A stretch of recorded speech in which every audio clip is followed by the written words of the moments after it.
Alright, got another game here. Let's see what we're up against.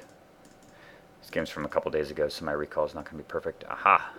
Skithryx versus its mortal enemy, Sigarda, host of Herons. With this obnoxious ability, it prevents you from having, from your opponent from making you sack anything, which is generally the way that black gets rid of stuff. So definitely an inconvenient creature, untargetable and unsackable, which leaves me with basically 2 outs in my whole deck short of blocking it to deal with it. One of them is Toxic Deluge, and the other one is Damnation. And he leads with Croson Verge going first, also nasty. My hand is clunky as hell. Just very ominous beginning, and an expedition map too. I do have Lake of the Dead though.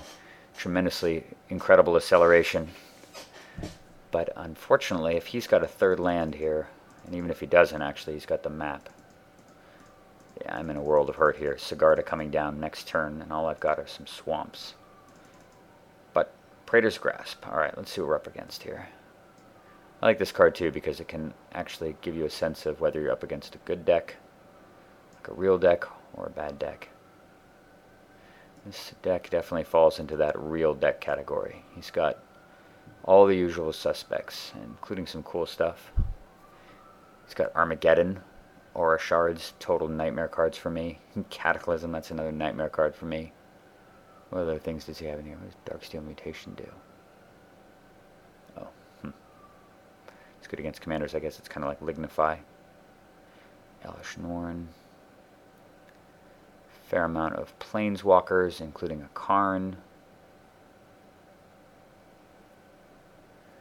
He's got Oblation to kill my dragon permanently. Marari's Wake. Yeah, Return to Dust. Pretty much kind of all the stuff that you would normally hate. So, given the fact that his deck is 2 colors, between it's really down just between Sol Ring and Mana Crypt. And I believe I'm taking Mana Crypt because it gets me to safely gets me to Karn a little faster. Plus, I can just run my dragon out next turn.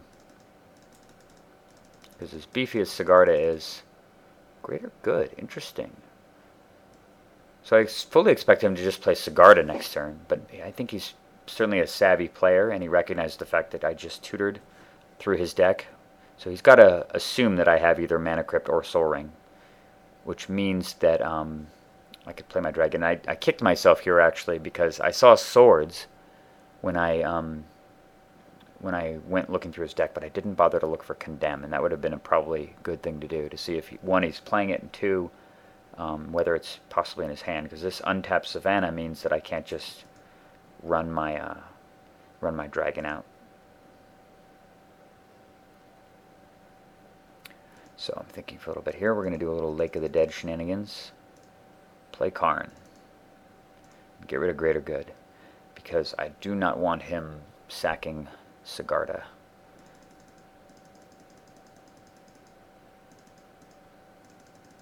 Speak of the devil, there's Sigarda right there.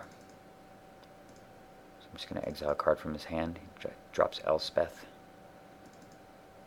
There's Mana Crypt. Now's a good time for it, certainly.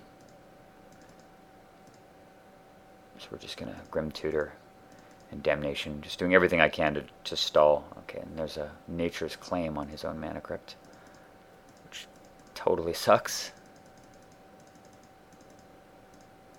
But, so he harmonizes here, sacks his thing, and gets a Strip Mine, and destroys my lake. Boy, oh boy, are we in trouble.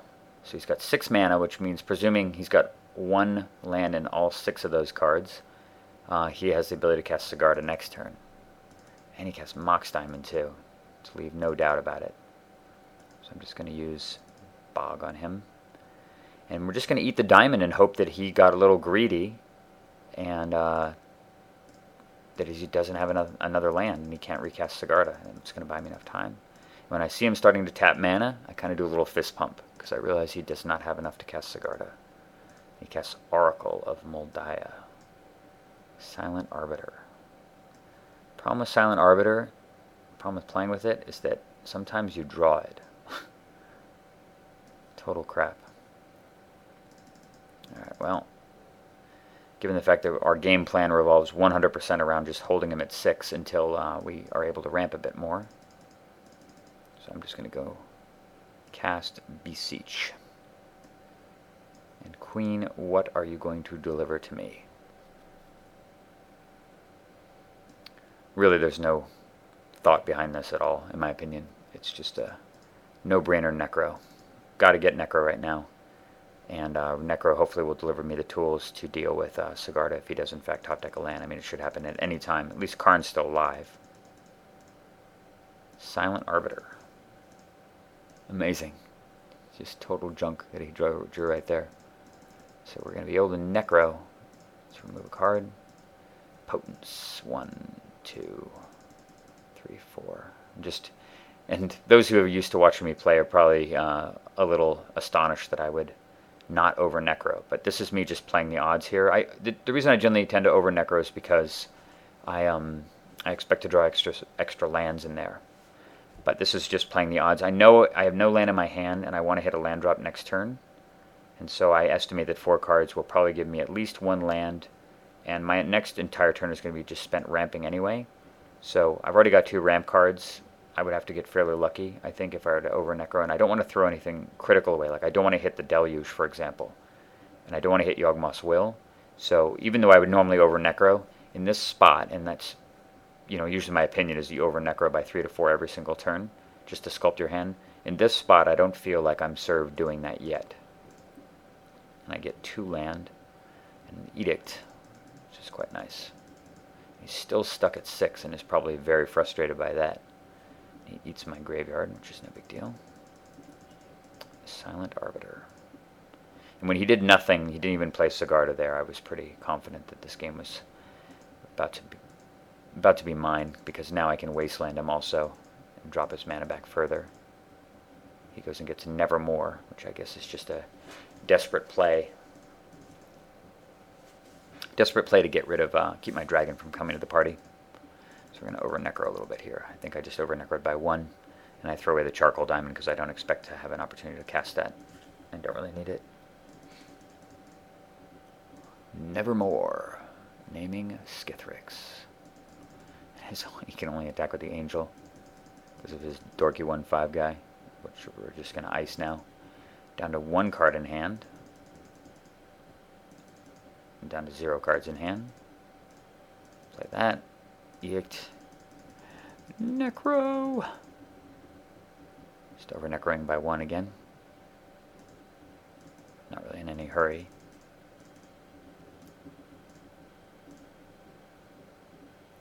So we're searching for a card here. What's it going to be?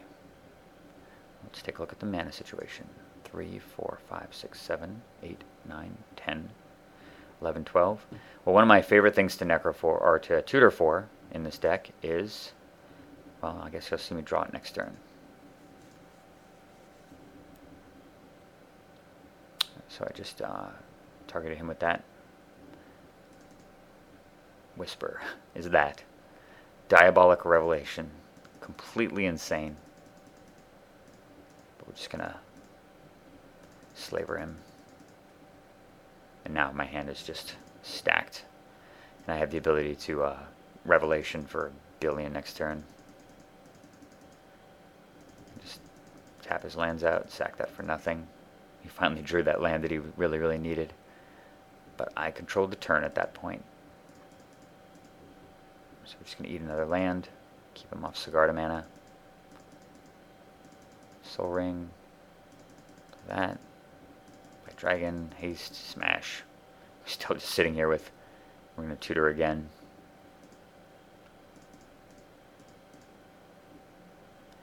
For Reliquary Tower, because nothing goes with Diabolic Revelation for 10 like Reliquary Tower. 1, 2, 3, 4, 5, 6, 7, 8.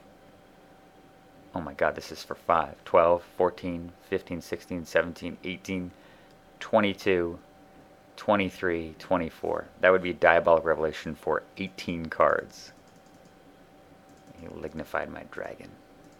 How wanton. Just going to eat the Lignify and tutor again since I'm planning on getting the other, or putting the other Liliana out. This is just too much fun. but I'm just going to attack him.